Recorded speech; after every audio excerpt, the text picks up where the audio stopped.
Bonjour, bonjour, bienvenue à Art sous les manguiers. Et cet après-midi, on reçoit Odemba. Bonsoir. Bonjour. Bonsoir. Ça va? Ça va très bien et toi? Ça va. Tu vas, cet après-midi, on reçoit Odemba, comme je vais vous dire, et elle va nous parler d'un nouveau métier. C'est l'un des plus jeunes métiers au monde, c'est ça? Oui, Si je ne me dans trompe. du monde de l'art contemporain. Du monde de l'art contemporain, c'est l'un des plus neufs. Et elle va nous parler de ce qu'on appelle être commissaire, curateur. Curateur et commissaire, c'est la même chose, mais c'est plus joli quand même de dire curateur. Oui. On va dire curateur. Donc, Odemba est curateur. Et elle veut nous parler aussi de son parcours académique. Effectivement, comment elle arrive là, elle n'est pas tombée comme ça du ciel, pas Comme la mangue. Comme la mangue, mais ouais, comme on est sous les manguiers. Alors, dis-nous tout, j'enlève ma tête là. Allez, dis-nous tout. En fait, je m'appelle Aude Christelle Mba. Je suis jeune commissaire, jeune historienne de l'art. Je travaille actuellement à l'espace Douala dans l'assistanat. J'assiste au commissariat d'exposition. En fait, j'ai commencé mes études comme tout le monde à la maternelle. Après la maternelle, je suis allée à l'école primaire. J'ai eu mon CEP. Puis je suis allée au collège. Au bout de 3 ans, j'ai obtenu mon BEPC. Mais déjà, dès Au bout de 3 ans, non, tu es précoce, tu as eu ton BPC en 4e. Ah non, 4. C'est comme ça fait 3e, mais au bout de 4 ans. Mais en fait, c'est possible, même parce qu'elle est intelligente, ça aurait pu être possible. mon père n'aime pas qu'on saute des classes, donc j'étais obligée de les faire toutes. Et donc, pendant que j'étais à la classe de cours moyenne 2, je faisais déjà pas mal de dessins. Et mon papa, ayant vu ça, étant un éducateur, m'a proposé de m'inscrire à une école d'art, un collège d'art qui existait à Mbalmayo. Il m'a donné, en fait, pour la classe de 6e jusqu'en 3e, de réfléchir pour voir si je voudrais bien y aller. Donc j'ai eu 5e, 4e, 3e. Après mon BPC, sur un coup de tête, j'ai décidé d'aller à Mbalmayo. Je ne sais pas pourquoi. Je ne suis pas sûre que j'étais motivée forcément par quelque chose. C'est vrai qu'en 6e, je dessinais, mais je n'étais pas très passionnée par la chose, quoi. Bon, j'ai accepté d'aller faire ce concours, mais j'ai été très conquis par l'environnement même et par le fait que déjà dans le concours, il y avait des matières qui se faisaient en général, parce que quand il me disait va faire une école d'art, je me disais qu'on allait juste dessiner. Et je suis arrivée à l'IFA, j'ai fait le concours, je l'ai passé et j'ai décidé de m'inscrire en classe de seconde. Au bout de 3 ans, j'ai obtenu mon baccalauréat en peinture. Mais contrairement à mes autres camarades, je voulais pas être artiste, je voulais pas être peintre. Je peignais, mais c'était pas ce que je voulais faire. Et déjà, depuis la classe de seconde, j'avais une sensibilité pour une discipline qui s'appelle l'histoire de l'art. Mais j'ai eu de très bons enseignants qui m'ont inspirée. Il s'agit de M. Dibanchou Collins et du docteur Paul-Henri Assako, qui est historien de l'art à l'université Yaoundé 1 aujourd'hui. Donc après mon baccalauréat, je suis entrée à l'université, j'ai eu ma licence et j'ai décidé de continuer un master en histoire de l'art d'Afrique contemporaine. Malheureusement, je n'ai pas encore soutenu mon mémoire, mais c'est dans mes projets. Je crois que le monde de l'art et toutes ces activités m'ont absorbée et pour l'instant, je suis dans ça. Okay. Et dis-nous exactement à quoi consiste le métier de curateur. C'est quoi exactement? En fait, le mot curateur est un mot très récent. Justement, ça fait joli pour certains, mais c'est aussi un mot qui a tout un contenu bien précis. C'est une autre expression qu'on utilise pour dire commissaire d'exposition. C'est ce métier-là, c'est cette personne dans le domaine des arts visuels qui conçoit une exposition, qui la réalise, qui la monte, qui conçoit même le propos de l'exposition, qui suit les artistes, qui les accompagne dans tous leurs travaux.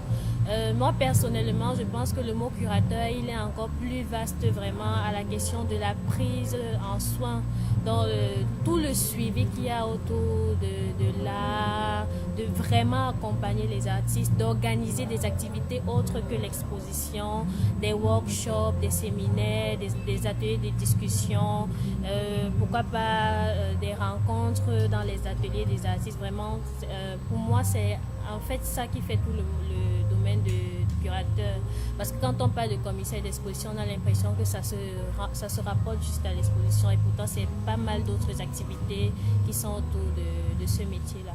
Okay. Et est-ce que tu peux nous donner des noms des gens qui t'ont inspiré dans ce domaine-là, principalement des femmes, des hommes? Bien sûr.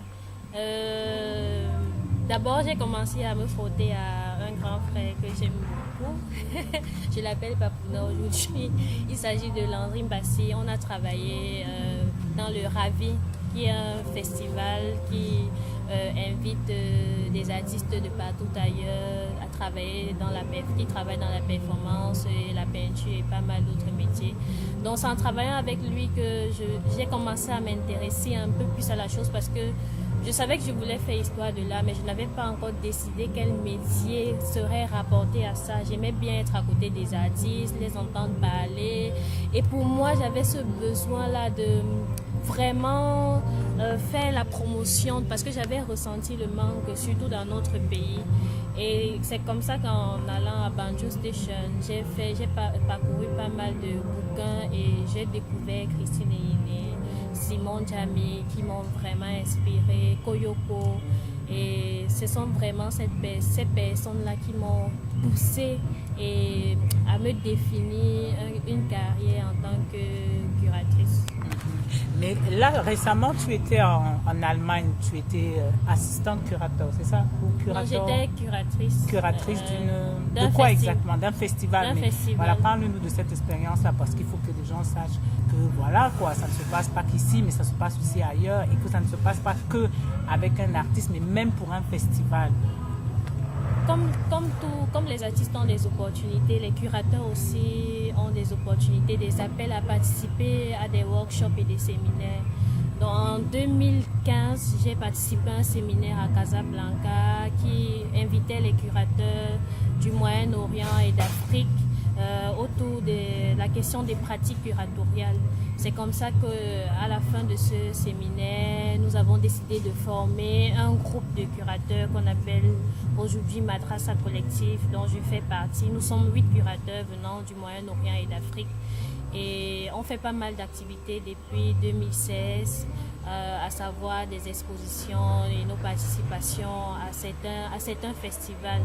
Donc en Allemagne, à Mannheim particulièrement, on était invité par un directeur d'une biennale qui s'appelle Super Copie, et on était invité à co-commissarier le festival en fait avec lui. Donc on a proposé des activités en invitant des artistes qui venaient de nos régions bien précises, à savoir Mathieu Cavallo, Christian Etongo, qui est un Camerounais que vous connaissez certainement, et bien d'autres artistes qui venaient d'Algérie, du Moyen-Orient, d'Afrique. Donc, dans notre petite émission Ars Lemangué, on aime bien parler de nos rencontres, c'est-à-dire des rencontres déterminantes, de ceux qui nous disent allez, il faut y aller, ceux qui nous disent ouais, mais tu sais, là, ça donne pas l'argent, ça va te mener, mais de tous ceux qui ont fait de nous ce que nous sommes, ceux qui ont traversé un bout de chemin avec nous, ceux qui nous ont tout dit. Dis-nous tout, Aude. Parle-nous des gens que tu as rencontrés, des gens que tu aimes, des amoureux là. Des gens qui aiment professionnellement. Il y a un beau soleil aujourd'hui. Le sponsor officiel de Ars Lemangué, c'est quand même le soleil. D'abord, je commencerai par parler de mon papa, sans qui je ne suis pas sûre que je serais où je suis aujourd'hui. Parce que c'est lui qui m'a encouragée. S'il ne m'avait pas fait cette proposition, et il m'encourage toujours d'ailleurs jusqu'à aujourd'hui, je crois qu'il est assez content de sa fille, quoi. Donc c'est d'abord lui qui m'a toujours encouragée et qui n'a cessé de m'accompagner financièrement avec des conseils et tout.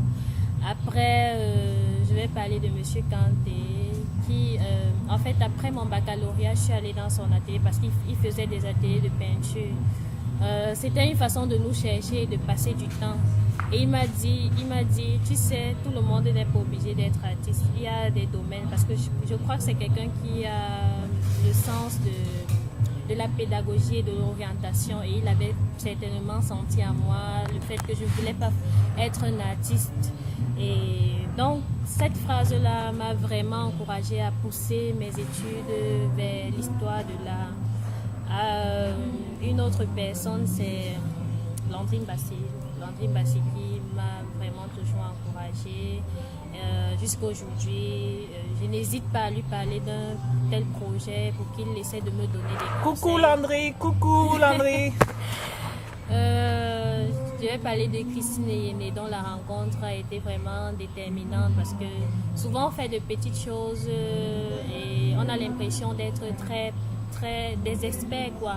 Mais quand on a un regard professionnel de quelqu'un qui est mature sur une certaine activité, ça nous permet encore de prendre le recul et d'analyser les choses. Donc ma rencontre avec Christine Eyene en 2016 a été vraiment très déterminante pour moi et m'a permis de repenser certaines choses dans ma façon de travailler. Après, je ne vais pas oublier Talimbo qui, depuis le collège, depuis l'institut de formation artistique en Balmayo, n'a cessé d'être là et de me pousser. Vas-y, Aude, je sais que tu peux et tout. Je lui dis merci. Coucou, Tali. Coucou, Taliba. Ok, Et Aude. je n'oublie pas mes amis qui sont toujours là, Audrey Mebenga. Voilà. Et si tu nous parlais de ta nouvelle aventure à Douala Art, qu'est-ce qui se prépare pour le Sud, pour le prochain Sud? Qu'est-ce que tu nous mijotes?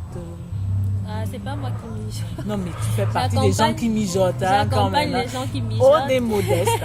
Aude est modeste. Elle fait partie des gens qui mijotent. Et ils sont, Douala Art, en train de nous mijoter quelque chose de fabuleux pour le Sud. Et elle va nous dire quelque chose. Effectivement, Douala prépare une grosse surprise comme ça pour décembre. N'hésitez pas à venir. Des artistes camerounais sont invités et ils nous préparent de très grands projets qui seront inscrits dans la ville de Douala. Et actuellement, nous sommes vraiment en train d'accompagner la réalisation de ces projets avec Cécile Woun et la princesse Marilyn et bien toute l'équipe de Douala.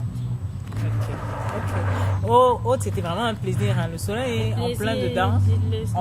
Il nous illumine. Hein, mais dans toute la conception du terme, illuminé. Il nous a illuminé aujourd'hui.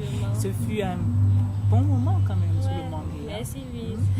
Alors retenez bien que curator est l'un des plus neufs, le nouveau métier de l'art contemporain. Et new, peña, comme on dit. Surtout au Cameroun. Surtout au Cameroun, parce qu'ailleurs, mais même ailleurs, c'est quand même récent. Oui, il est récent ailleurs. Alors tous ceux qui veulent en savoir plus, vous pouvez contacter Odumba soit par Facebook ou si vous êtes dans la ville de Douala, vous pouvez vous rapprocher de Douala Art pour savoir exactement ce que c'est. C'est un nouveau métier, mais c'est pas un métier, c'est un métier nouveau par le terme, par la nomination, mais c'est un métier qui existe. Donc c'est beau, c'est bon d'être sur le mangué, c'est bon de partager tout ça. On va dire merci à tout le monde. On va dire merci à Coco Comenier, à Maxime de Congi qui est là, qui nous regarde, qui nous fait rire, à Francine Djengere qui nous a servi un bon coca tout à l'heure. Donc merci. Bye bye. Et au sponsor officiel Le soleil. Sur les mangués. Bye bye.